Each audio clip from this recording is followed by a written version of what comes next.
اللہ فرماتے ہیں میری زمین پہ عداوت نہ کرو، فساد نہ مچاؤ، قتل نہ کرو، خون نہ بہاؤ، ناحق لوگوں کا خون نہ بہاؤ۔ اللہ پاک کی زمین ہر روز صبح کو عرض کرتی الہی لوگ مجھ پہ زنا کر کے چلتے ہیں، بدماشی کر کے چلتے ہیں، اجازت دے میں لقمہ بنا کر نگل جاؤں، مجھے اپنے اوپر ان کا چلنا پسند نہیں، مجھے اچھا نہیں لگتا۔ ہر روز آواز لگاتی ہے ظالمو، بدکارو، بدماشو، میرے اوپر دندناتے پھرتے ہو، ایک نہ ایک دن میرے اندر آؤ گے، تمہیں پتہ چل جائے گا کہ میں تم کو کتنا دشمن رکھتی تھی۔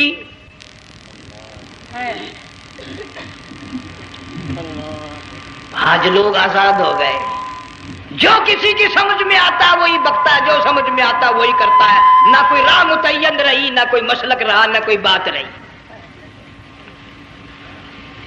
جناب مدنی کریم صلی اللہ تعالی علیہ وسلم کا بڑا عظیم تر صحابی ہے، بہت بڑا جرنیل ہے، سیدنا معاذ بن جبل رضی اللہ تعالی عنہ مدینے پاک میں بیمار ہے، آخری وقت ہے، دعا کرو اللہ ہم سب کو مدینے کی موت عطا فرمائے۔ بہت جلیل القدر صحابی ہے۔ علماء کرام نے لکھا ہے کہ جب موت کا وقت بالکل قریب آیا، معاذ بن جبل رضی اللہ تعالی عنہ نے رونا شروع کر دیا، رونے لگ گئے۔ علماء نے لکھا ہے اس وقت بھی مدینے پاک میں اب تک بھی یہ رواج ہے، جب کسی پہ نزع طاری ہو، سکرات طاری ہو، موت قریب ہو، جتنے پاس بیٹھے کھڑے ہوتے ہیں سارے اللہ کے قرآن کی تلاوت کرتے ہیں۔ صحابہ کرام آخری وقت میں قرآن مجید کی ہر وقت تلاوت کیا کرتے تھے، اس لیے حضور کریم صلی اللہ علیہ وسلم نے فرمایا قیامت کا دن ہوگا، اللہ پاک اعلان فرمائیں گے قرآن والے آگے آ جائیں۔ عرض کیا جائے گا قرآن والوں سے کون مراد ہے؟ حق تعالیٰ جل شانہ فرمائیں گے میں قرآن والا اس کو کہتا ہوں جو میرے قرآن سے عشق رکھتا تھا، پیار کرتا تھا، محبت کرتا تھا، اتنا پیار تھا آخری وقت تھا، ادھر موت کا جھٹکا لگا، ادھر میرا بندہ قرآن پڑھ رہا تھا، آج بھی اپنی قبر سے اٹھا، میرا قرآن پڑھتا ہوا اٹھا، تم میدان حشر کا چکر لگاؤ، آج بھی ان کے منہ سے کستوری کی خوشبو آ رہی ہے۔ معاذ بن جبل رضی اللہ تعالیٰ عنہ قرآن مجید کی تلاوت فرماتے فرماتے رونے لگ گئے۔ کسی صحابی نے کہہ دیا موت سے ڈر کے رو رہے ہو، موت سے ڈر گئے؟ فرمایا نہیں۔ پھر کیوں روئے؟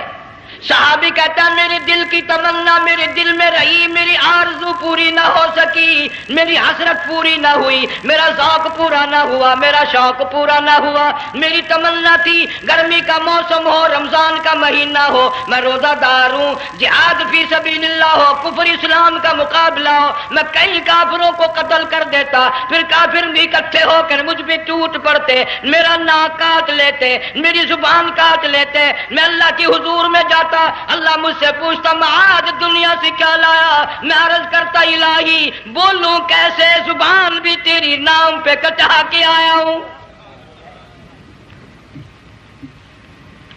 اور روزہ رکھ کر آیا ہوں، نیت یہ ہے کہ تیرے محبوب کے حوض کوثر کے پانی سے روزہ افطار کروں گا۔ ان اللہ والوں کی یہ موت تھی۔ مالک بن دینار رحمت اللہ علیہ ایک عجیب نوجوان کا واقعہ تحریر فرماتے ہیں، گرمی تھی، دوپہر تھی، سورج اپنی شباب پہ تھا، بڑی سخت گرمی تھی، میں نے ایک نوجوان کو دیکھا، وہ پیروں سے معذور ہے، دونوں پیر نہیں ہیں، ہاتھوں کے بل زمین پہ گھسٹ گھسٹ کے چل رہا ہے، اور گلے میں کرتا بھی نہیں، سامان کوئی نہیں، سواری کوئی نہیں، کھانے پینے کا انتظام کوئی نہیں۔ مالک بن دینار رحمت اللہ علیہ فرماتے ہیں میں نے اس نوجوان سے پوچھا کہ تو کہاں سے چلا اس حالت میں؟ کہنے لگا میں بلخ بخارے سے چلا ہوں۔ تجھے یوں ہی ہاتھوں کے بل گھسٹتے چلتے کتنا عرصہ گزر گیا؟ نوجوان کہنے لگا اللہ والے 7 برس ختم ہو کر ہاتھوں لگ چکا ہے، اس حالت میں کہ جی ہاں اسی حالت میں، تیرا کھانا پینا۔